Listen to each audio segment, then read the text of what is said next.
Open houses are a common tool used by agents to showcase properties to potential buyers. But, are they really worth it? Well, let's explore the pros and cons of open houses for both clients and agents. I'm coming to you from an open house. Today is Sunday, and typically open houses are held on Sundays from the hours of 2 to 4 p.m. Now, open houses offer significant exposure for your property, attracting a wide range of potential buyers.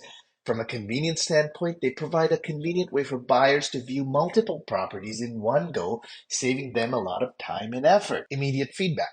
Clients will receive immediate feedback from potential buyers, helping them gauge interest and making necessary adjustments. One of the things I love most is the personal interaction. In an open house, it allows me to interact with potential buyers and find out their likes and dislikes of the home and then adjust as necessary. However, open houses do come with their own set of challenges. So you get a lot of tire kickers. Some attendees may have no intention of buying and are merely tire kickers, wasting the agent's time and resources. Limited reach. Despite their exposure, open houses may not reach all potential buyers, especially those who prefer private viewings or online listings. You also get a lot of nosy neighbors just wanting to take a peek around the corner.